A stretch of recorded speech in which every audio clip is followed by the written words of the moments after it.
his career out of school in retail and retail development. Then from there, he went on to a number of different roles within Maple Leaf Sports and Entertainment. He led our events services team at Air Canada Centre at the time. And during that time, he was one of the, I guess he probably led the largest team at Maple Leaf Sports and Entertainment, a lot of our part-time ushers, security staff. So leadership was core to what he was doing there. He, at the same time, was general manager of 2 of our venues. At the time, it was Ricoh Coliseum and then BMO Field. Marc was the general manager who opened up BMO Field through construction, and then leading into the first few seasons. I was on the sales and marketing side, and Marc was leading on the operations side. From there, he went on as a VP and business development leader at the Printing House Canada, then moved over to sales and marketing in the home building industry for Fusion Homes, and then became a president in the home building industry as well at Dunshire Developments. And then the last couple of years, he's been on this leadership journey with his own consulting company. So that's Marc's career path. Like I said, he's done quite a bit throughout his career across a bunch of different disciplines. So really great person to hear from today. So Marc, I'll turn it over to you. You've got our class here. They're full attention, and we're good to go. Awesome. Thank you, Chris. I appreciate that warm introduction. I thought what I'd do today is just give you a little bit of the actual details behind the book and the process and where I learned it, and hopefully it'll equip you in the future in your chosen industry. And if you choose to go down the leadership path, it'll give you something to consider that can help you hit the ground running with some level of leadership process that's driven on behaviors. And the reason I wrote the book, just to be fully transparent before I dive into it, is one, I certainly want it to be my thought leadership position. I knew if business owners read the book, they'd either say, hey, that's for us, or no, it isn't. And that's a great thing as a business consultant, because you want to attract the people that align with the value you can bring.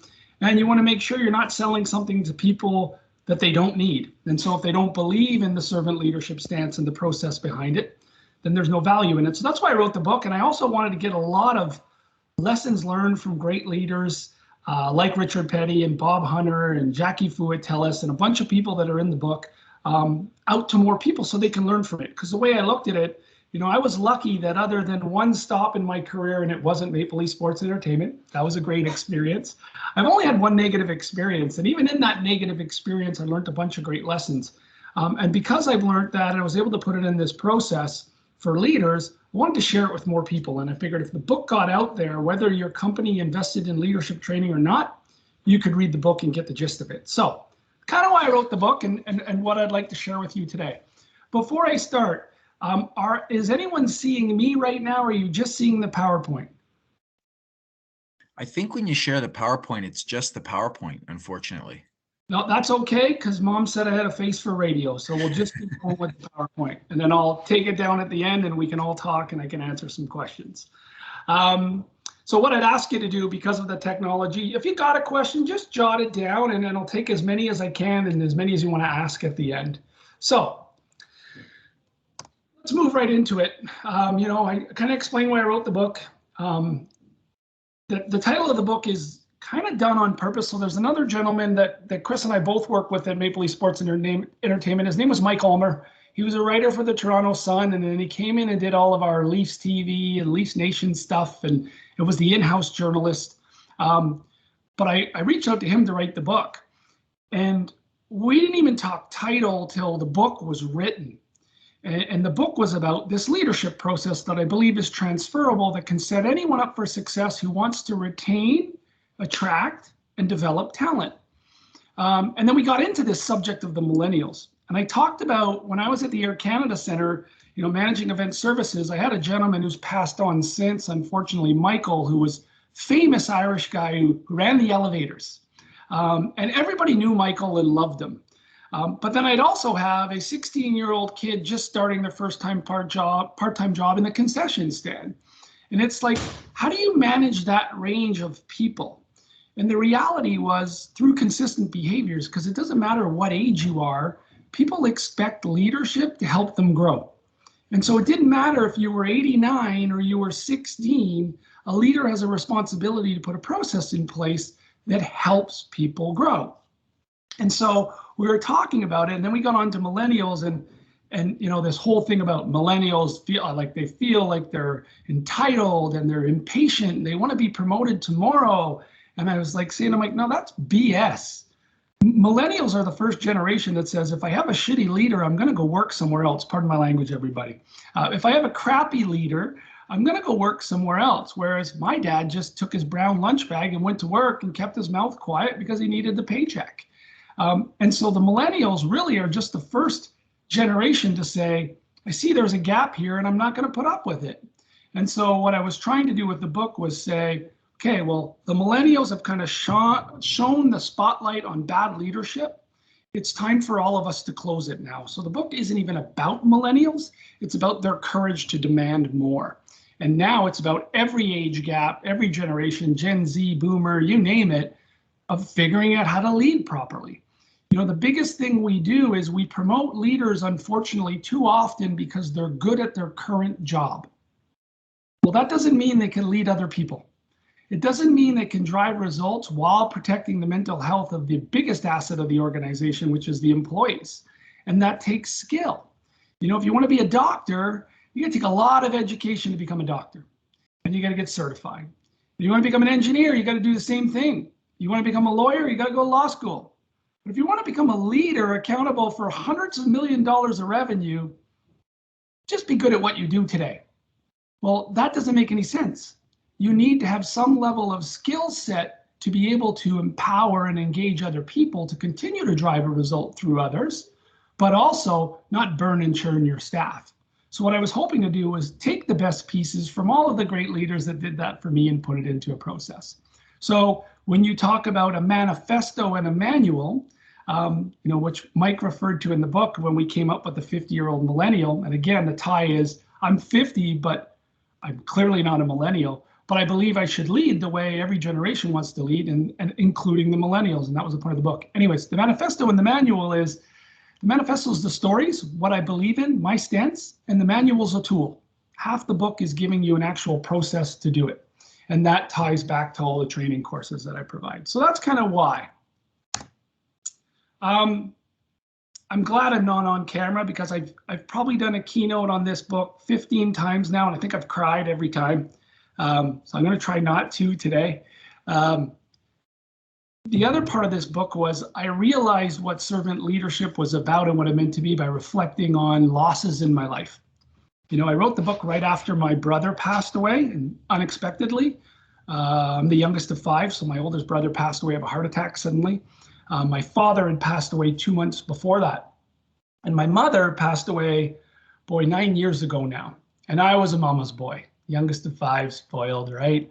But as I was looking back on my life and reflecting from this loss, I thought, you know, my brother Steve, he never had a full-time job. He was a busker. Okay, so he played in the streets of old Montreal and strummed his guitar and lived near Atwater in Montreal and barely made it through. But man, he's the happiest person I've ever met. The guy couldn't rub 2 nickels together, but he is the happiest person I've ever met based on the job that he did, because he did what he loved. So that was number 1, and that led me into this business. Number 2 was servant leadership is, you know, the reason everybody loves the concept of servant leadership, if you haven't heard about it before, because it feels good. It feels like leaders going first. And so people who receive servant leadership are happy about it. But business owners sometimes question it because they're like, well, can you measure it? And is it a discipline? And why would we invest in like just making our employees happy if we're not going to deliver profitability? And what I realized from my mom and dad is my mom and dad were the perfect combination of leadership. My mother, God bless her, was a maritimer. We all are. We're all born in Nova Scotia, but grew up in Montreal.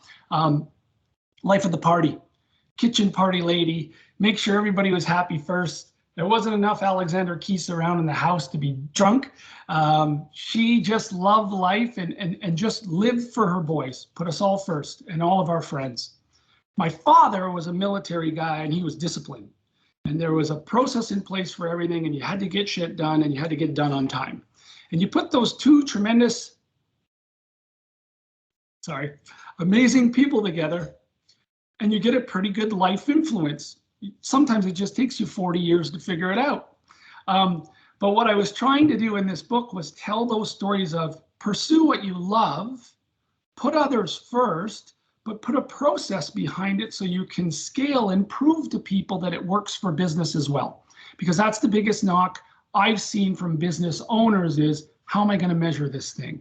And the whole thing about the book is it's behavior-based, it's the leader going first, it's closing individuals' gaps, learning gaps, putting a process behind it, but then measuring it to prove that not only is it good for mental health in the workplace, not only is it good to keep employees and attract them, lo and behold, it's good for business too.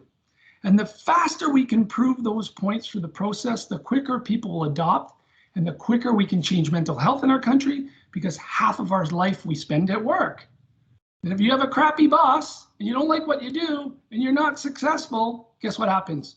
You go home stressed, it passes off to your family, you go home depressed. If you're an owner of a company and you're not getting results and you hate what you do and you can't figure life out through your people, guess what happens? You're not enjoying your life. You may be rich, but you're not enjoying the ride. And so the quicker we can get a process to put all these things together, the better. And so I learned through all those hard times that, hey, it's right in front of me. And I just got to continue to lead this way. This is my DNA. This is who I am. It's mom, it's dad, it's Steve, it's my other brothers. How do I move forward and put it into a process? So that's as much background as I'm going to give you. And now I'm going to dive a little deeper into the actual process that's in the book. So why servant leadership? So servant leadership is a term that was coined about 50 years ago by Robert Greenleaf, and it's been puttering around. A lot of great leaders talk about it. You hear John Maxwell talk about the 5 levels of leadership, Simon Sinek. But my only critique of those amazing leaders that I admire and follow is they don't tell you how to do it. And so it's hard for people to buy in. So why servant leadership? It's great for employee development. Well, if it's good for employee development, it has to be good for business. And if it's good for business, it has to be good for your customer, because your people are getting better at what they do because of you as a leader. And I truly believe, this is my soapbox, is the more bad leaders we can train up, right? So I'm not saying get rid of the people who don't have this process. They're just not aware. Let's train more people to lead this way. If we have great leaders at work, we have happier employees who are successful, we have better companies, happier customers. How do you not change mental health to some degree in making people more happy with what they do with half of their lives? So that's kind of my platform and why I think you should do it. Before I get into the 5 steps of the book, I want you to think about 3 things, and they're isolated in the book in different chapters, but they're kind of the 3 things in my life that I've observed in great leaders, and I'm continuing to stumble and get better at and learn from, but stay focused on and become mindful of these 3 things. Whether you lead people, you have a functional role in your personal relationships, life relationships, these 3 skills will help you attract and cooperate with people better. Number 1, the art of inquiry versus advocacy. Okay, this applies to career development, leadership, sales especially, and more importantly, life. The way I always tell the story is, you go to a party and you meet someone and they say, how are you this evening? And you say, I'm fine. They say, oh, great, I'm great. I was born in a town, Dartmouth, Nova Scotia. Then I moved to Montreal, and then I worked for Maple Leaf Sports and Entertainment, but I worked at McDonald's before that. What do you do? Oh, never mind. And what you're hearing me do is you're hearing me advocate my position. And unfortunately, for 100 years, that's the way we've sold, and customers are kind of getting tired of it. And what we need to do to understand people when we're leading, or understand customers when we're approaching them, is inquire. We need to find out what's important to them. We need to ask open-ended questions to find out what they value. And then you can advocate where you're a fit. It doesn't mean you don't get to sell, you don't get to speak, you don't get to provide counsel or coaching or your opinion, but it's got to be in the context of the person you're serving. And so if you can get really good at the art of balancing inquiry versus advocacy, it'll have such an amazing impact on your life. My wife just joined my business, and she heard me do this talk, and she's like, yeah, you should do more of that at home. So just to give you an idea, it's a lifelong journey. But when she hears me talk about that in business, she's like, instead of like getting home and saying like, what are we doing Saturday at 3:30 and planning everything, just saying, hey, what do you want to do this weekend? What's important to you? What do we need to get done? that have a real positive impact on our relationship. And I'm like, sugar, she's right. But anyways, inquiry versus advocacy. Open-ended questions. Open-ended question, very simply, can't be answered by yes or no. You get it in every sales training you'll ever go through in life, but yet somehow as leaders, we always want to dictate, we want to direct. And it comes from a good place for most leaders, is we want to get you there faster, but you don't learn as we get you there faster. You learn as we ask open-ended questions to get you to discover the path. And then lastly, this is the big one. So, the knock of servant leadership is, well, no one's ever held accountable. And like, you're going to coach forever and the result never changes. Here's the definition for you as a leader, that if you can anchor in this on how to make your people decisions as a servant leader, you'll lose all that stress of when it's time for someone to go. And that's knowing the difference between willingness versus knowledge. So if I have an employee who's struggling, and I have my process that I'm going to take you through, and I'm coaching them and I'm trying to identify the gaps, and every time I give them counsel and feedback, they close that gap, that's a willing person. They show that they're open to feedback and they're willing to act on it, and that's an ongoing journey. Now, if I find out you have a gap and you acknowledge it, so let's say, I don't know, I'm going to take a silly sales example, and I'm going through your sales key performance indicators, and your average sale in a retail store isn't high. And I talked to you about that, and you acknowledge that, yeah, I don't know enough about footwear to sell the Air Jordans at $239.99, and that's probably why my transaction value isn't high, Mark. I agree. Okay, cool. So would you agree that some product knowledge would help you with that? Great. Well, the Econ rep, which I don't even know if they're still called that, but in my retail days, it's just Nike backwards. The product knowledge guys are coming in on Thursday. I'm going to bring you into that session, and you're going to learn all about the product knowledge so you can better position it for the customer. Would that help? Yeah. Great. They take the training. I get in my weekly one-on-one. So what'd you learn? I learned this. I learned that. Great. Good. 4 weeks go by. The average sale is still low. And I'm like, I've observed you sell 3 times. You still won't suggest the higher end of shoes. Yeah, I'm just not comfortable with it. That's a willingness issue. I've given you the knowledge. You're choosing not to use it. And as a leader, once you've done that, you've done your job as a servant leader, and you got to be clear on your expectations, and then it's okay to move forward. So, servant leadership doesn't mean I coach you forever. We're still trying to drive a business. If there's no business, there's no great leader, there's no great environment, there's no impact to your mental health, there's no paycheck. So you got to balance both. So that's the third kind of key theme that I'd ask you to remember as you lead in the future. So, Chris, I'm 9:23 right now. We said about 45 minutes, and then 15 minutes of questions. Is that okay? You're great, Mark. Yeah, absolutely. Okay, so let's talk about those 5 anchors of servant leadership that are in the book. And everyone goes like, wow, I picked up your book and I read it in like less than 2 hours, and it's 122 pages and it's like double spaced and easy to read. It's because I wrote it for someone like me.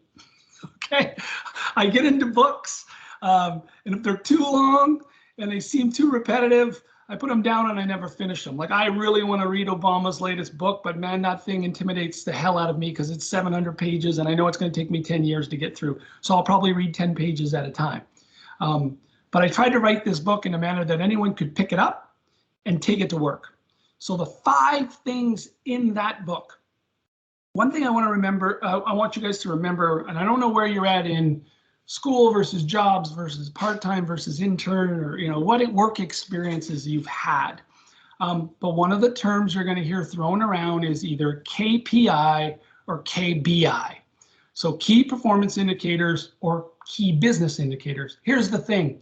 50% plus of businesses don't even have them, okay? So you'll see sales numbers, but you won't see the performance indicators that drive the sales numbers. The reason that performance indicators are so important is because they allow you to focus on behaviors as a leader.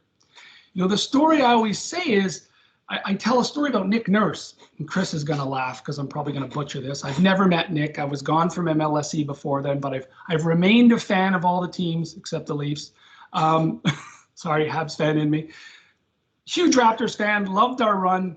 But the way I explain it in business is Nick Nurse does not show up to a game, cross his arms, call a timeout, and say we're down 2 points and Steph is killing us. Someone has to get out to the 3 and cover him, and we need a 3 of our own. Go. Because we need 3 points. That's not what he does. Sheldon Keefe doesn't walk in the dressing room and say, we're down 2-1, guys, you got to get 2 goals. See you on the bench. But yet leaders coach that way. We say, well, you're missing your sales and it's because your average sale is low. Go raise it. Well, how does that help me? How does that help me change a behavior? So the KPIs are your scoreboard, but the behaviors are the thing you do in practice and all of your communication. Nick Nurse calls a timeout. His assistants get up. They pull separate guys aside unless they're running a play, and they're like, dude, you're getting killed down low because you're not shuffling your feet. You need to shuffle your feet. You need to get to the position quicker because they're running that pick and roll on you and you can't figure it out. Those are behavioral coaching pieces that will change the amount of points from the competitor, and then will change your result on the scoreboard. The simple thing of shuffling your feet, setting the pick and roll, running the 2-man game, whatever those things are. And guess what else they do? When the game's over, they review video, and guess what's on practice on Monday? The biggest behaviors that are causing the negative result. And they go and practice those. It's why if you ever watch an NHL practice, you'll watch centerman specialists do face-off after face-off after face-off after face-off after face-off after face-off after face-off after face-off at the end of a practice. Because that is a behavior that needs to be practiced consistently. And that behavior is coached by the coach, knowing that those face-offs will lead to scoring opportunities, that will lead to goals, that will lead to more wins. Why do we coach businesses differently? We coach businesses and we say, you're down 15%, you better get it up next quarter or you're gone. Great. The person either does it out of fear and lasts 3 more months, or they leave and you got to hire somebody new instead of closing the gaps. So remember, KPIs are your scoreboard, identify the behaviors. And to do that, you do the following 5 things in a process. Number 1, I always get a kick out of this. I ask how many people coach regularly when I work with businesses. And shockingly, there's not a lot, right? And then I say, okay, well, define regularly. Once every couple months. Okay. And how do you know how to talk to the person you're coaching? And the answer is inevitably, well, we have a coaching form, we have KPIs, and we review sales, and then I ask them if they need anything, and then we do it again in a week or 2. I'm like, okay, and do you approach your team differently? Well, no, they have the same results, and I understand that, but they're each different people, and they like to be communicated to a different way. Well, I'm sure I figured you need to do a connection meeting. Before you start coaching anyone, I would strongly recommend, if you're a leader in an organization as you grow, when you sit down with a new employee in the first month, open the emotional bank account. And the emotional bank account is start putting in deposits, because eventually you're going to take withdrawals as a leader. And deposits look like, hey, Chris, thanks for joining the organization. You knocked it in the interview, but now you're here and we're going to be working together on a regular basis. I want to ask you a bunch of questions to make sure I lead you the right way so you can be successful. And they're going to be related on how you like to be communicated to, how you like to be recognized. Quite frankly, when you need a little kick in the ass, how do I give it to you that it's motivational and you change your behavior versus deflating you? And then I want to know what you think the job is today, so I make sure we're on the same page. And the reason I'm doing that is, Chris, I may say, okay, give me an example of a past leader that you liked and disliked, and I don't need any names. And Chris may say, listen, the type of leader I like comes in and sets the standard for me, gives me the expectations, and lets me go, but they're accessible when I need them. Okay, great. Now I've got that in my notes. And he might also say, the type of leader that I had in the past, they're the ones that friggin' follow me around everywhere. I've been doing this job for 10 years. Let's talk at my one-on-one because I know you're my boss and I'll hold myself accountable, but please don't micromanage me. And when you got to give me negative feedback, please don't do it in front of a group and don't do it over email. I'd rather you do it personally. Bring me in an office, give it to me straight between the eyes and let me move forward. And when I've done a great job, Chris, what do you love to do outside of teaching and work? Are you willing to share that? Mark, I love to coach baseball. Okay, so Chris loves to coach baseball. And are you a Jays fan too? Love the Jays, absolutely. Okay, so let's say Chris does something tremendous. He knocks, as an executive at MLSE, he knocks the charts off of the Toronto Argos and the Toronto FC for the season, and I really want to recognize him. Now I could give Chris a $50 gift card to the LCBO, which is pretty cheap, by the way. Or now that I know Chris, I could say, you know what, Chris, you've killed it, man. The Jays, I know how much you like to travel. You've shared that with me. You haven't been to Baltimore. The stadium there's beautiful on the water. You have killed it for us this season. I want to send you and your family for the weekend. I've taken care of the hotel, and I've got your box seats at the Jays versus the Orioles. Now, that's a nice big budget, and MLSE usually has those. But like the recognition is customized to Chris because I've connected with him. And conversely, I say in the connection meeting, you know, where do I step on toes and rub you the wrong way? And he's like, listen, Mark, I just like Fridays with my family. I'm willing to work my ass off for this company. I love my job. But Fridays at 5, I got to be out of here, man, because it's pizza night with the kids. And that's my time. Great. So now I've got this connection meeting, and 3 months down the road, Chris comes into the office and he's grumpy as hell. And he won't tell me why in the one-on-ones. And I go back to my connection meeting notes and I'm like, holy shit, I've kept Chris here on game night the last 4 Fridays. I've taken him away from his family. Now I can go by and recognize that and say, Chris, hey, my bad. I realize I've interrupted pizza nights. I don't need you here every Friday, but I have an ask. I need you for the biggest game every month. I'd like you to be here talking to clients as the executive of the organization. And please, would you be able to do that? That's a withdrawal from the emotional bank account. The point being is you've got to customize your approach to your employees while still holding them to the same expectations across the team. And you can't start coaching people till you know them and they trust you. And it's got to be a two-way street. So always start with a connection meeting. Then we talk about the weekly one-on-one, and I got to fast forward because I just went through that slide. The weekly one-on-one really needs to be an opportunity to discover why people are winning, discover why people may have a learning gap and aren't creating the result, give an opportunity to prepare for your performance review. So if you see anything above and beyond at any point in those weekly one-on-ones, you want to keep a good note because that's going to make your performance review more accurate when you write a yearly review because you got data from like 12 months. It's not just what you remember the last 3 weeks. We've all had a performance review like that, I'm sure. Or the self-evaluation. Those are great. Leaders copy and paste them and add a couple words. But anyways, I digress. And you also want to say, you know, hey, listen, what's your upcoming week look like? So you can get ahead of any hurdles that the employee may be afraid to talk to you about that they know are going to come up. And you can address them in that one-on-one and set them up for success. And then you want to take your opportunity as a leader. You're going to have asks. Those are going to happen. I'm trying to figure out my camera angle here. And this is your opportunity to say, here's what I need out of you this week. How do you feel about it?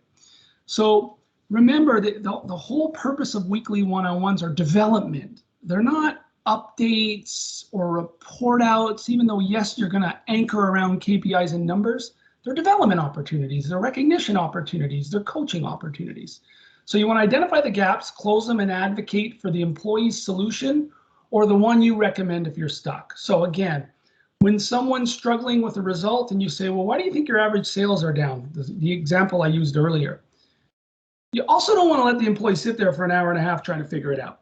Okay, you have experience. And if they're literally stuck, you can say, do you mind if I give you a couple examples of what worked for me and see if it resonates? And bring your experience to the forefront to help close the gap. But ideally, it's the first scenario that I shared earlier with open-ended questions that the employee will go, yeah, well, I'm not comfortable doing this. Hey, that's okay. Thanks for having the confidence to tell me. Let's talk about how we can make you confident. What's holding you back? And so that's a lot of the dialogue that goes on in the weekly one-on-one template. When you celebrate success, you want to provide some recognition. Don't say good job. I can't see your hands, but I'll put mine up. The amount of times I've had bosses say good job after I've created a sales result, that it's actually done the reverse for me, it's brought me down, is incredible because you're not paying attention to how I did it. So you don't know the value I'm bringing the organization. You don't know what else I can do. You don't know how else I can contribute because you saw a result and you said good job. I guess it's better than not saying anything, but try and be specific. So, hey, Chris, you had a fantastic week with your sales team in Argos tickets. I want to tell you what I observed last week that I think did it for you as a leader. You walked around all the sales team, you listened to some calls. I saw you coach people on the spot and give them some feedback. You brought in that third-party trainer or best practice from another CFL club, and it's obviously having a result. So thank you, great job. Now that looks completely different. Takes me a little longer, but it tells Chris, I'm cognizant of your behaviors, you're on my radar, keep doing those things. They are the things that will get you recognized. Now Chris knows he has a leader that's observant and will be in his corner when other opportunities show up because of his leadership behaviors. And the same style of feedback has to happen with deficiencies, the gaps that need to be closed. Be very specific about the behavior. Don't say, raise your average sales. Say, hey, you took that product knowledge session. If you got other questions that didn't sink in on that night, come to me, I'll review it. But I really need you when you're bringing people through the footwear section and they've said that they're going to be wearing the shoes for performance, but also fashion. You know, Jordans are our top brand, and I know I might be aging myself, and Jordans may have not be the big thing anymore, but they were when I was at Athletes World, God, decades ago. So bear with me. But I want you to present those in those transactions. And I'm very specific about the behavior that will change the result. Take those notes, like I mentioned, you know, so when you write your performance review, you can have a lot of value there too, right? So, hey, Chris, great job on Q1 with the Argos. We beat last year by 37%, and it was from all your training and your efforts with your directors and your managers. And you put that in the performance review for the yearly review, and Chris goes, okay, this is fair. I am being evaluated on my entire year, and my compensation is going to change based on the year, not on the last 3 weeks. And if you don't do that, here's what shows up, and performance review is the 5th piece, so I don't want to share too much. You get those performance reviews where the employee cries, tunes out, or argues because they remember it and you don't as a leader. And you're their boss and you're going to win the day because you're writing the performance review. And that's where the disconnect happens. Whereas if you have notes, and I'm not saying if you do weekly reviews, you're going to have 52 pieces of feedback in your one-on-one, in your performance review. That's not what I'm saying. But every month, every couple months, you should have a coaching theme if it's not getting better, or a recognition theme. That's where your 3 or 4 bullet points in your story of the year going to your performance review. And that's what keeps people staying at great places to work and not considering going somewhere else because they don't think their boss knows them or is fair.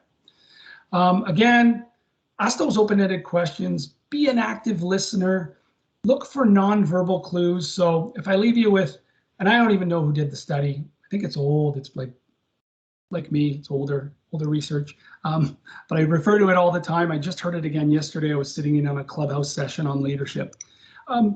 We as human beings, when we give and get feedback, so when we get feedback and we use a sentence, 7% of how it resonates with us are the words.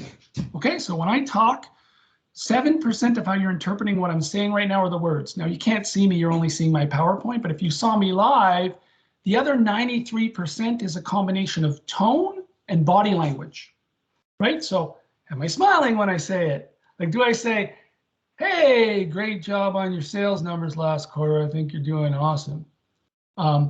That doesn't say the same thing as tremendous job on your sales result last quarter. You're doing an amazing job. You and your team are rocking it. That 93% is the tone and the nonverbal. The reason I share that is you have to look for that in your team member as you're asking questions. Because just based on the relationship of you being the leader, people will shut down if you don't have enough trust. So when you say, are you okay with that? Can you do it next week? And they go, uh-huh. And they put their eyes down and their shoulders shrug. You got to look for that. And you're going to say, hey, come on, man. I know you better than that. You're not on board. I'm reading your body language. What's wrong? Come on. I'm not letting you off the hook, Biscuit. What are you worried about for next week? And if you don't look for those nonverbal clues, you miss 80% of the opportunity as a leader. So look for those nonverbal clues. The next thing is paraphrase a lot. It confirms understanding and gets buy-in. So if I heard you right, Chris, you said you're going to get me those same sales results for Toronto FC next quarter because you're going to refresh the training next week. Did I hear that correctly? That's paraphrasing. It's repeating back, and it's ensuring that the employee understands the most important points in a 1-hour meeting. Provide learning resource prioritization in advance of the challenge. So again, that's what I was talking about, earlier about, ask what's coming up. So if they're worried about getting all the work done, you might as well deal with it now instead of beating them up the next one-on-one because they didn't get all their tasks done. Find out what they're concerned about for the week. See if you can provide a resource to make them feel better or help them reprioritize the work. The amount of times an employee says nothing and like beats themselves up because they didn't get a task done, but you as a leader really didn't care about it for another 5 weeks. It's incredible because left on their own, people will create their own prioritization. So ask them about the next week and how you can help. And then the last piece is what I call open forum magic. In a one-on-one, I always create an open forum where I say, okay, this has been my agenda and your agenda, but like, what else do you want to talk about? That's where you really find out what's going on in a team and an organization. And you say, do I put the pen down because this is anonymous? Or do I put the pen up because you're going to want me to do something and follow through? And so always offer an open forum and above and beyond. Okay, that's the longest of the 5 steps. So it's the big one because the behaviors are the same. So Tom Peters in the 1980s wrote a book about management by wandering around. And the first time I heard this from an older gentleman at the printing house, I thought the old guy was full of crap. I thought, oh God, here we go. We're going to manage by walking around. There's no process there. But it's a real thing. And I've changed that to be called coaching during the game. And so that is the Nick Nurse analogy. There's what you do in practice, but there's what you do live in the moment. And that has a bigger impact on the result because you're seeing the behavior and you can change it as you observe it. So make sure you get in the game on a regular basis. Go to your team, come in with a plan. So, if there's a piece of the business you want to improve, make sure you're out there recognizing people who do that well and coach people who need to change their behaviors to help that part of the business. Add value as a leader. So as a president, I'd go to a construction site and I'd pick up a broom. I think that's one of the stories I tell in the book. And I'd sweep the foundations. 1, because it was the one job I couldn't screw up because I'm not handy. And 2, the entry-level construction guys will always tell you what's going on in a site. They'll give you the feedback people think you don't want to hear. And it would be guys saying like, hey, listen, I'm filthy, guys. What do you do? Like, these foundations are so dirty and billing hay's ridiculous. Like, what can we do to make this easier on you? Well, most builders have uniforms, Mark. There's a silly example. Well, we don't? No. Come on. We got a branding opportunity on site and you guys are washing your clothes 5 times a week? That's ridiculous. What do you guys want? And that's an example of where I see a breakdown in the process on site, and I'll take it back to the office, bring the resources together and re-deliver to the team that's on site. And the reason that's important is no one knows your customer better than the people talking to them. Guess what? You as an executive, you don't know squat anymore about the customer. You may want to believe you do, but you don't. Even if you have customer surveys and you have all the data in the world, if you're not talking to the customer, you have no clue about your customer. Now, you need to be a leader. You have other things to do, but you better leverage the team that talks to your customer and get their feedback to improve that experience. Again, always pick up the broom, fill up the coffee cup for busy salespeople, whatever it is, give them the support they need to be successful. Let them know you're in their corner. Open forum, and then again, take everything back to practice and come back to the game and deliver. PDS. So this is usually called the next in line strategy in organizations, and you'll hear the disgruntled old man in me. I freaking hate that. So if I'm not a next in line, because there's usually only one person that is, I don't get developed. What's that all about? Like, and then we wonder why millennials leave workplaces. Yeah, they all want to be promoted. They all can't. But how are you leveraging their skills to help them grow for that next opportunity or the cross-functional opportunity? Or heaven forbid they leave somewhere else. It's gonna happen. But if you're developing everyone on your bench, who cares? You still got a volume of people that are raising their skills and you're gonna replace them because you've built a culture of development. So invest in the learning opportunities into an actual strategy. So a personal development strategy, I usually do quarterly with an employee, and it's like, where do you want to go and what do you want to learn? And for some people, it's going to be like, for me, when Bob Hunter was the chief facilities guy at ML, I wanted to be the general manager of the Air Canada Center when I was the director of consumer products. That wasn't happening anytime soon. Bob was there for another decade after I left, probably 6 to 10 years. But Bob sat down and he said, okay, well, why do you want to do that? Well, I want to grow and I want to learn. I'm getting bored with retail. I've done that all my life. And so what Bob started to do, he's like, okay, well, if you want my job, you got to learn how we book a concert. So you got to go sit with Patty Ann for a week or two, and you got to figure out how she deals with Live Nation and AEG and books a show. And so I got a little bit of exposure. And I came back all excited to Bob. Look what I did. Like, I could book a show. He goes, yeah, but how do you put one on? What do you mean? Do you even know what IATSE is? International Alliance of Theatrical Stage Employees. Yeah, but do you know what they do? Do you know how to do a call? No. Okay, go sit with Jim Steele. And you're going to be here till 4 in the morning. You're going to watch them put up a con. And I come back to the, all right. Because, okay, Mark, like, good. Do you know how the restaurants work? No. Long story short, all of those are learning gaps. And there's a runway of learning gaps that I have. And I may not become Bob Hunter, but guess how engaged I am at the company while I'm learning these things? I'm excited. Every day is a different day. I still have my day job, but I got these little learning opportunities. And if you do that with all of your employees, that's how you retain people as long as you possibly can. Just understand that they may leave. But the better they get and the more skills they gather, the more successful your organization is going to be, the more prepared you're going to be for the future. And lo and behold, in my scenario, BMO Field came along out of nowhere. And we were opening a soccer stadium, and Bob couldn't run all 3 facilities. So he said, listen, you're going to work with me and we're going to open the soccer stadium. You're going to be our first general manager. Oh boy, careful what you wish for. But Bob held my hand through it. But I had already started to learn food and beverage, live events, ticketing operations, not ticketing sales. So like will call, that stayed in the stadium side. How to execute for your corporate partners inside, right? So like Chris and his team would go out and sell Rogers on a big deal. Okay, well, we got to get their activation in the stadium while still managing fire exits and fire safety plans and all those things. And I had already started to get exposure. The long story short is you should be doing that with everyone who wants it, because then they're going to grow and stay. Last piece. I talked about it, so I'll be real quick. I'll take maybe 3 minutes here, and then we'll open it up to some questions. If you do your one-on-ones, you got 52 weeks of content, perhaps. Less is more, but be specific. So I always go back in a performance review and I write down, hey, on March 17th, April 27th, June 13th, and July 14th, we talked about your inability to create an impact with your team on the sales floor. This is an ongoing issue if that's a development opportunity. Now the employee goes, yeah, he's right. We've been talking about this. I got to fix this next year. Conversely, if it's recognition and I say, man, you killed sales and it's because of the following things on this date, this date, this date, and this date. Now the individual knows exactly what you want. They know they're recognized for their behaviors. They know they're going to make it successful and they're going to go do it again next year. Keep all those notes and prepare for that. If you put garbage into your review, you're going to get garbage out. One line here that I'll use as part of my last 2 minutes here. Don't do it. Don't you dare do it. The copy and paste self-evaluation. Okay.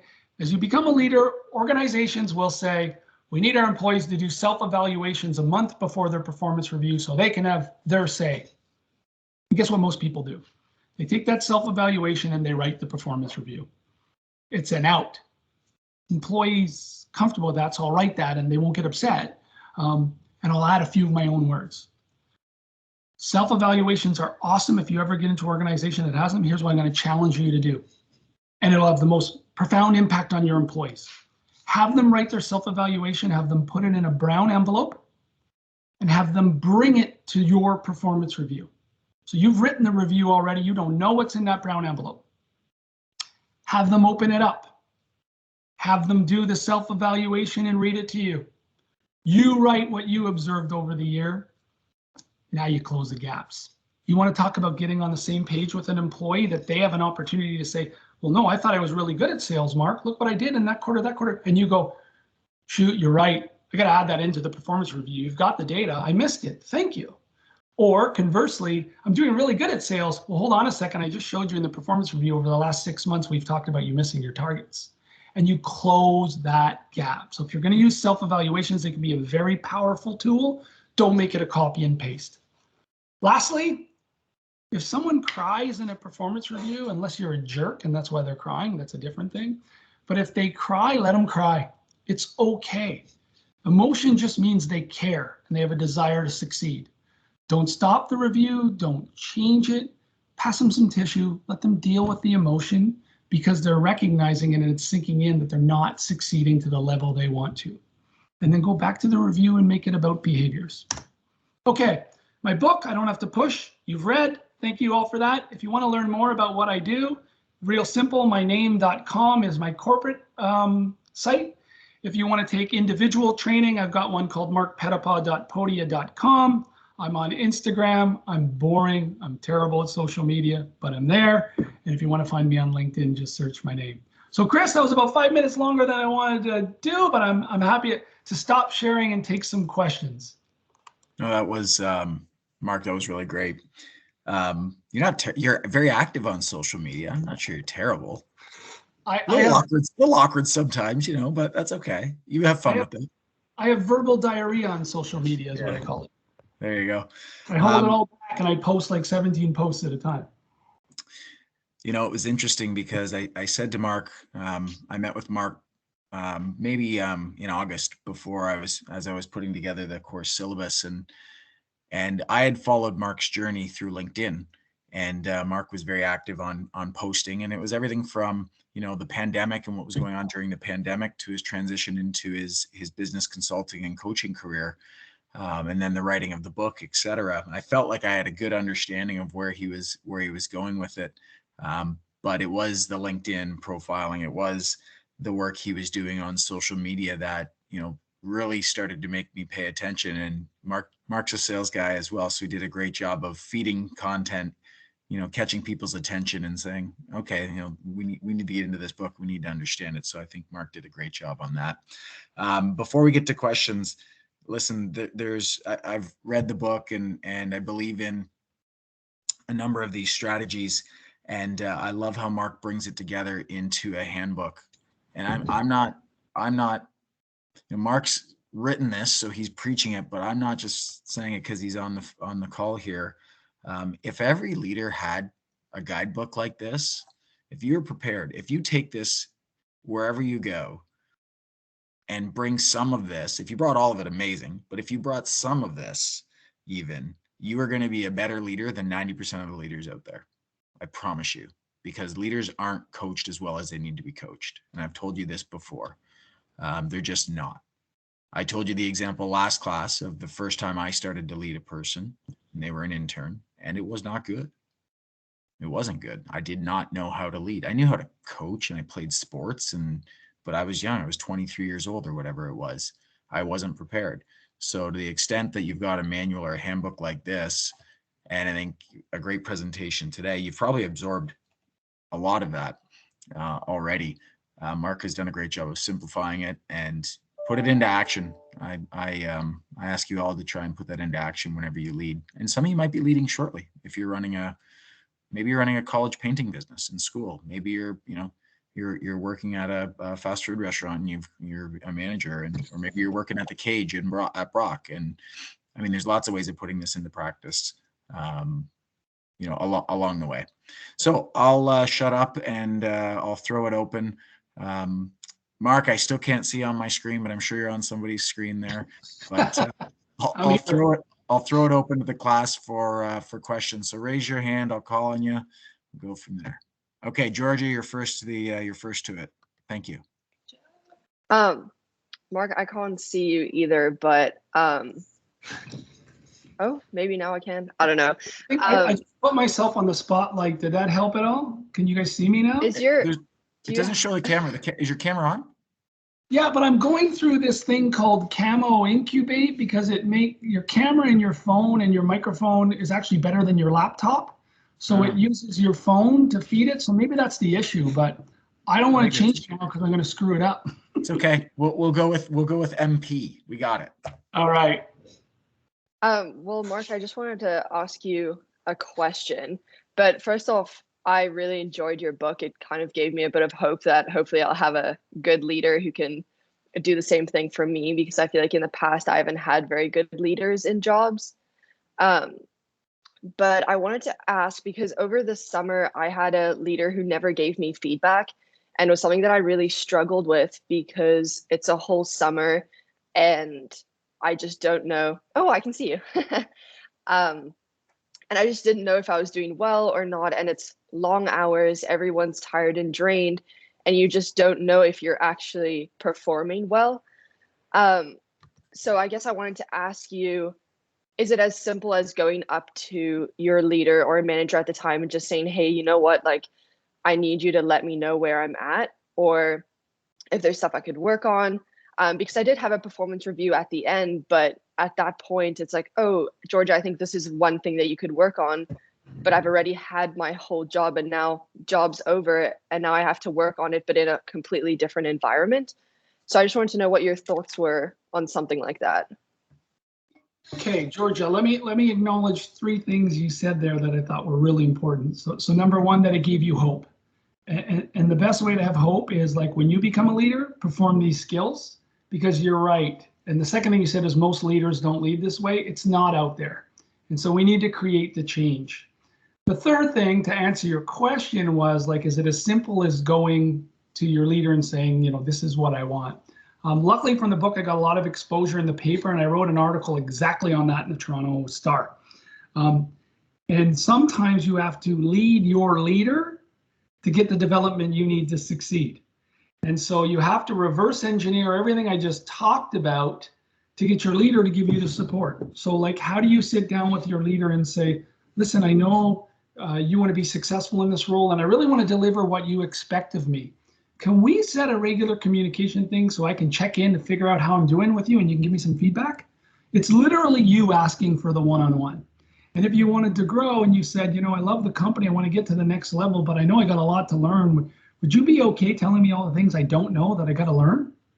And that's the professional development strategy, right? So to answer your question, yeah, it's as simple as reverse engineering, but it depends on the leader whether they're going to buy in or not, unfortunately. Did that answer the question?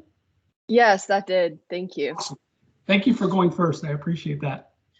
That's a really great question, Georgia. And I will tell you that, you know, that's going to continue as you go through leaders. And it's not just a summer job thing. I've dealt with it many times in my career, and I haven't always done a great job of what Marc just described, because that's hard.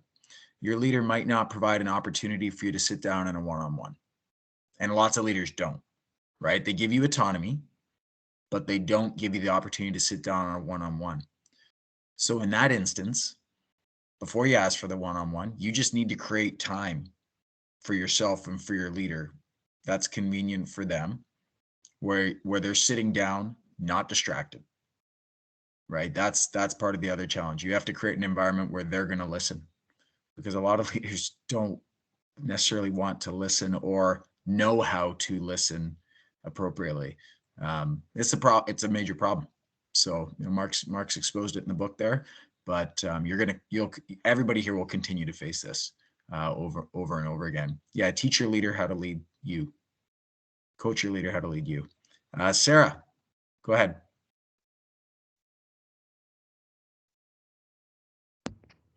Hi, Marc. I just want to say thank you for coming to meet with us today, and thank you for having such a great book for us to be able to read through and kind of give us some guidance. My grandma flipped through it a couple pages and she was like, wow, this is full of some really great stuff. And I was like, you know, it is, yeah. So I just wanted to ask, how did you come to recognize that the 5 anchors of servant leadership that you've been talking about are the baseline of it? Like, what kind of processes made you realize that this is what servant leadership boils down to? What a great question. So how I came up with the 5 pieces, they're the 5 key pieces that I learned in different organizations under different leaders, right? So it's a little bit of a process from TELUS, a little bit of a process from Champs, a little bit of Maple Leaf Sports and Entertainment, a little Fusion Homes. So where I learned all those things and where they worked and drove results, I started to build on those. And then I realized they needed to grow in a chronological order, because you got to do one after the other. And if you don't do all 5, they drop. They're kind of intertwined. And then the tie to servant leadership was, I mean, this is the way I've always led. And when I've observed other leaders, you know, organizations, they love data. Okay, even though we don't always train our leaders effectively, we love data. And they'll do everything from departmental employee engagement to overall churn and turnover to business results. And I found the leaders who perform these behaviors the best that were servant in nature, because I've been a big fan of servant leadership, reading books, listening to speakers. And again, that gap was no one tells you how to do it. All the people who did those 5 steps really well that I built in the book were servant leaders. And I was like, wait a second. If I can draw up this process that can be transferred, and I have someone who believes in taking care of their employees first to drive their business, have we not just put a process behind servant leadership by observing all those people in those great workspaces where it's worked? Bob Hunter, who was my boss at Maple Leaf Sports Entertainment, Sarah, wouldn't tell you he's a servant leader. He wouldn't define himself that way. He's just Bob. But Bob was the reason I put the personal development strategy in place, and I talk about it in the book. Bob didn't sit me down with a form that said, here's a PDS. I saw one at TELUS that was called a PDP, and so the acronym was there. But Bob's the one who taught me the behavior of, okay, kid, you want to go here? You don't know half the shit you think you know, pardon my language. And here's how I'm going to close those gaps, and I'm not promising you anything. But if the opportunity shows up, at least you'll be considered versus a candidate outside. And so when you put those great leaders in what they did, and then you can say, okay, how do I put that down on paper and digitally that I could share with other people so they can experience Bob? That's where I came together with my own process. And that's why I'm adamant whenever I do these, I write about it in the book. This is in my intellectual property. Like, I've learned all these skills from other people. I've just been like, Chris was awesome. I thought it was very authentic to say, hey, when I started, I wasn't very good. When I started, I was terrible as a manager. Like, I just was. And I just had people call out my crap. But they invested in me and taught me how to fix it. And so, long-winded answer, Sarah, to your question is, I took all those pieces in all those organizations. I figured, how do I transfer it? And I put it into a process. I put it into a training, and I put it into a book. We've talked a lot about everybody's leadership journey in class, and Mark just what a perfect example of his leadership journey, and he just happened to, put a bow on it and wrap it up and fill a need, right, with the book. So it was great. Noah, fire away. All right, hi Mark. Thanks for taking my question. So you were saying how a lot of businesses kind of promote people who don't know how to properly lead. They're just good at helping the business, not leading other people. Why do you think people keep doing this when the evidence kind of shows that it's not necessarily the best way to do business? Another great question. And the reason I smile is because I've asked myself that millions of times before. Here's what we're dealing with. Most business owners are from a past generation. And so what's happening is there's a push and a pull happening. So there's people demanding more of their leaders, but the people who still hold the power are still more concerned about the business results, shareholder value, and they're not willing to trust that investment corporate-wide to invest in their leaders, that it's going to deliver the same result. So the easiest thing for a board member to do who gets 33% equity and gets their shares every month and their dividend at year end is to say, oh, we're up 11 points in profitability. Keep doing whatever you're doing. I don't care. And by the way, Johnny's a good CEO or Gina's a good CEO. Doesn't matter what the employee engagement is like. Doesn't matter that people are turning over, the customers being poorly served because people don't care about what they're doing. That is going to catch up, but it takes a lot of time. So Noah, the answer to the question is, as long as the business results there, unfortunately, we still have too many people who don't care what the experience is. And it's about the bottom line. And that's been my biggest thing in this push for this book and course content, is to show you that you can do both. You can create an environment that's good for mental health, that develops more people, retains your employees, and does develop the bottom line. Because I got to tell you, as much as I believe in this, if it doesn't change a business result, we're pooched. Most guys and gals that own companies, if it's not good for their bottom line, quite frankly, they don't care and they're not going to buy in. So we have to do both. So it's still happening because bad leaders can still deliver a good business result. They just do it through fear. All right, thank you. Eventually, the erosion of culture, you think, will catch up to them, right? Because when there's no leadership or development opportunities created, their employee churn is heavy. But maybe in certain industries, that's okay. Maybe if you don't need specialized, whether it's specialized trades or specialized employees, maybe that's going to be okay. And that's part of the problem. Yeah, I think I think we're at a turning point, which is why I really feel this has a better opportunity than ever. And honestly, guys, I'm not sucking up. It starts with you. So you guys are going to demand more in the workplace, or you're just not going to work there. We're already seeing that behavior. So the older generations, at some point, they're going to have to hit this head on because they're not going to have the talent to deliver the result they've always delivered. You just won't be there. I'll give you a perfect example. Who on this call knows of Glassdoor or Indeed reviews about corporations? Raise your hand. Noah? Chris? Alex? Yeah, right? Guess, Georgia? Guess what happened when I started at Champ Sports? I didn't have a clue.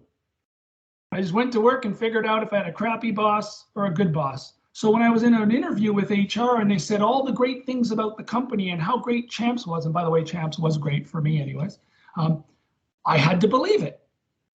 And so I went to work there. But now the workforce is educated. You guys can research before you go work somewhere. You can pick somewhere else to go because there's a labor shortage everywhere. You're in the driver's seat. So these business owners are gonna have to change the way they lead or they're not gonna attract the best talent. And part of my language, it's freaking time. It's long overdue. So I think more than ever, there's going to be change sooner than later. Good. Luke Sweeney. Hi, can you hear me? Yep. Yep. All right, excellent. So thanks again for meeting with us. My question was just, since we're all like second year students here, actually getting into some of these leadership positions is kind of far down the road for a lot of us. So I was wondering how, in your mind, we would go about like practicing these sort of leadership lessons and kind of implementing them in our day-to-day, despite not being in these, you know, more impactful positions, I guess. Great question. Just for clarity, leadership's not a title. You're not a leader because you have a title. Leadership can be performed at every level. So think about some of the behaviors that I talked about, inquiry versus advocacy. You could be practicing that with your peers. Every single day you go to work. When you get into a work conflict scenario with a peer, rely back on inquiry versus advocacy. If you're working with someone on a project and you want to figure out who's doing what, and you want to get on the same page to understand where each person can bring value, have a connection meeting. If you're working with them on a regular basis, have a project weekly one-on-one and follow the same behaviors of inquiry versus advocacy, open-ended questions, paraphrasing, treating people with that level of leadership that are your peers. Practice the skill there. It will actually get you promoted because people will talk positively about how you work with others. And then you'll be prepared when you get to the next level. You know, again, I can't say it enough. We tend to go, okay, well, leader, then you must be a senior executive or you must be a manager or director. I know a bunch of leaders that are employees that are in the organization for 3 months that are better than people that have been there for 30 years. Yep. That's a great answer, Mark. And Luke, you know, I know you like to debate and you have strong opinions. So as you're going through your next discussion with somebody, let them finish, let them listen, you know, let you listen, right? Like, I'll give you an example. I had what could have been a very awkward discussion yesterday with a team president, another team president in the CFL. And it started to get heated and I stopped the conversation and I said, okay, we're going to have a differing opinion on this. That's okay. I'm going to listen and I'm going to let you speak. I'm not going to interrupt you. And then next I asked for the same thing. He said, okay, I think that's fair. And then we had a debate and a discussion and we had a difference of opinion. That was fine. At the end of the conversation, he said to me, I understand your position. He said to me, I agree that part of this whole scenario, I did something wrong. Here's how I feel about that. But that moment where I just said, let's listen to each other and have this discussion it changed the conversation because we could have yelled at each other and been at the end of it been really pissed off and whatnot. So, you know, you can do that in your next discussion or debate when we have it in class or you have it wherever, but leadership can be had anywhere along the way, a party or whatever it might be. What Mark said, I say to all my people, I don't manage people. Well, that doesn't matter. You know, there's lots of other opportunities for you. That was a really good question too. Thank you. Okay. Anyone else? I have one other question for Mark. Your sports analogy of coaching during the game, Mm-hmm. and you use the the face-off analogy. When I was spending more time at Scotiabank Arena, at the time Air Canada Centre, I used to try to go out for a coffee at the end of Leafs practice. Why it was like 11:30 or 11 o'clock or whatever, I'd go grab Tim Hortons, was right below us, but I'd peek my head in there, and what I would often see is James Van Riemsdyk doing the tip drill. And he would do the tip drill after every practice, and he'd have a defenseman firing him shots, and he would tip the puck. Who here remembers James Van Riemsdyk? You got a lot of hockey guys. Okay. How did he score so many of his goals? He tipped the puck. The guy could tip the puck better than anybody, right? So whether this is a comment or a question, practice, whether it's in business or in sport, is tremendous. So I guess my question to you, Marc, is, when you get into a presentation, a session, you're dealing with executives of any level who think they are tremendous leaders. How are you so confident? Why are you so confident that this will work for their business? And then have you changed your mindset along the way as you've gone into a consulting session or a conversation to say, I'm not going to win all 5 of these, right? How have you changed your approach along the way? Yeah, two great questions. And yeah, thanks for reiterating the coaching during the game. It's that consistency in the behavior, right? And someone identified that for Van Riemsdyk at the time, and he bought in, realizing it would change his personal result and help the team. Anyway, so I love that. Yeah, so one, I do a diagnosis before I engage with a client, right? I do a 1 hour free diagnosis, and we just shoot the shit about what they're trying to accomplish. And my mission is, like, if I'm not your guy, I'm out of the way. Because if you want a directive leadership approach and you don't think your leaders are firm and hard enough, and I'm not getting engaged with that client. I'm not telling them that. I'm just saying, my training isn't a fit for you. I don't do directive leadership. I'm more on the servant leadership side, but I can hook you up with someone who does. So right away, I've got to get a feel that the customer is willing, because if they're not willing to provide servant leadership, the 5 anchors don't matter. Like, if the person still believes in, give my employees what? No, I give them a paycheck. They do their job and they shut up and go home, or they're going to go work somewhere else. I can't work with a client like that. So that's number one. That's how I avoid that in the first place. And I open up to what the training's going to be so they understand it. Your second part was really a great question, because it happens. I have a client called Tricar Developments. So they're one of the biggest high-rise builders in the southwestern Ontario area. So Guelph, Kitchener, Waterloo, London. And Adam Carapella is the son, and Joe's the father who started the business. So Adam knew me from Fusion. We were a competitor, and we're in the same Home Builders Association. When I went out on my own, he's like, hey, listen, we've grown this company. We're doing well, but we've never really provided any training to our managers, and it's probably time. And so I introduced him to the 5 steps. And he's like, oh, I don't know if we need all 5. I don't know if my managers are going to get a guy on a construction site to sit down once a week with his trades or his supervisor and talk about drywall. I don't know if that's going to happen. And so we went through that. And what we did was we customized it for his executive team. The executive team did all 5 steps in head office. And then we went to the field with different steps of the 5 where he felt the biggest value could be added. And we validated that by doing an employee engagement survey. So I built them a little survey on SurveyMonkey that, open-ended, what do you think about this, this, this? And that survey from the employees said, we really need managers who can communicate on a more regular basis. And I've never gotten a performance review. It was one of their biggest beefs. So what we did was we went in, we did weekly one-on-ones, and we did the performance review and how to write them properly. So we will adapt the training. When I did Nike Canada, they wanted 3 of the 5, not all 5. So as long as the philosophy of leaders go first is there, we can customize the training. But I strongly recommend to everybody that I talk to that you do all 5, but they're the client, and we take it in baby steps. So yeah, and I love that, because for the students here who might be the ones asking for leadership, maybe all 5 is aggressive to ask for, and you can ask for, the connection meeting should always happen. That should happen with the boss.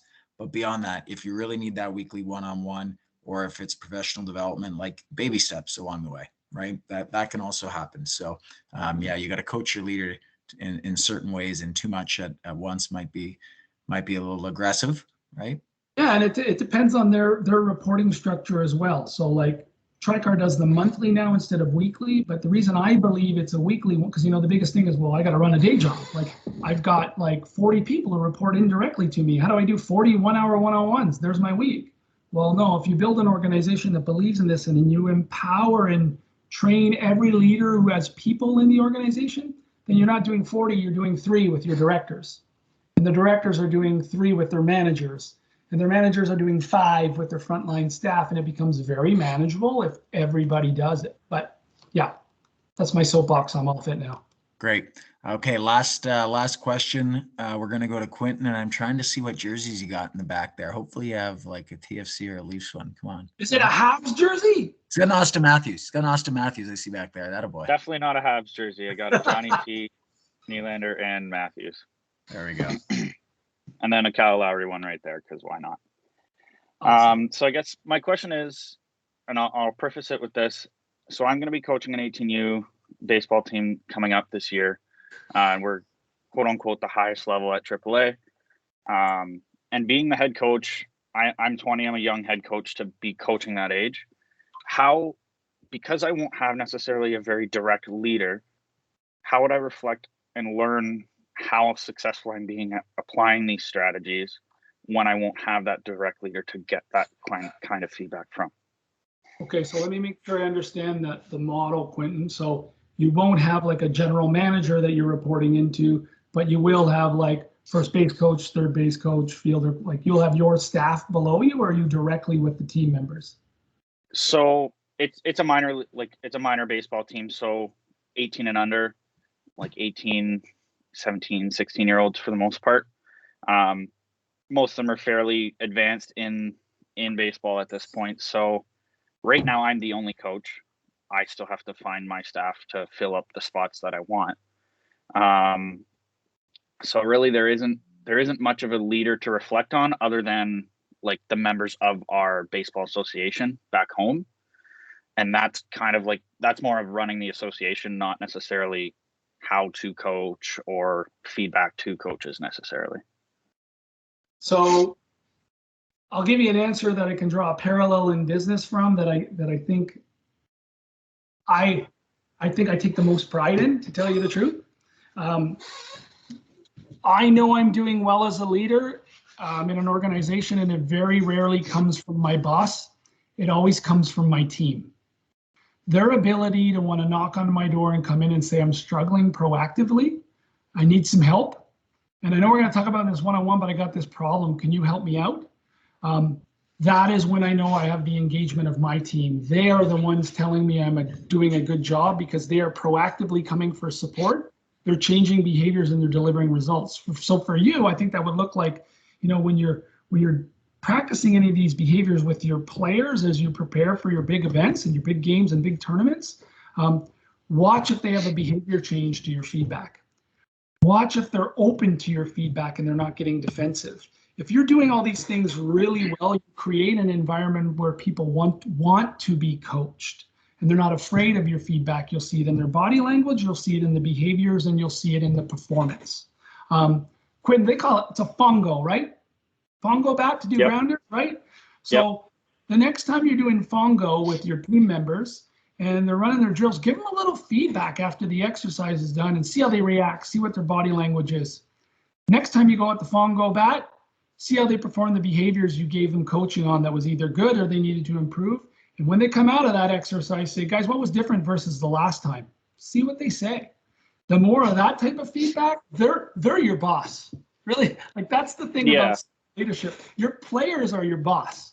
Your employees are your boss, and they're going to tell you if you're doing a good job or not based on their performance and their willingness to work with you. Awesome. Thank you. Quentin, let's talk about that afterwards. I'm a ball coach as well. Okay.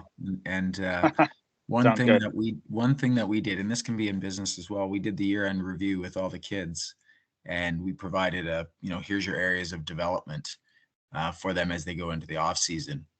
The question is did that transfer over to the new coach? Because we're going to have a new coach. I'm part of the coaching staff, so it will transfer over. And I know that my son is working on those areas of development in this off season. So a great tool for you is to go back and say, okay, what were your areas of development for these kids? And what you're just doing there is you're saying, okay, personal development plan for each one of the kids, which is how you have to coach anyways, to get the best out of them, is to understand what each one of them needs. Right.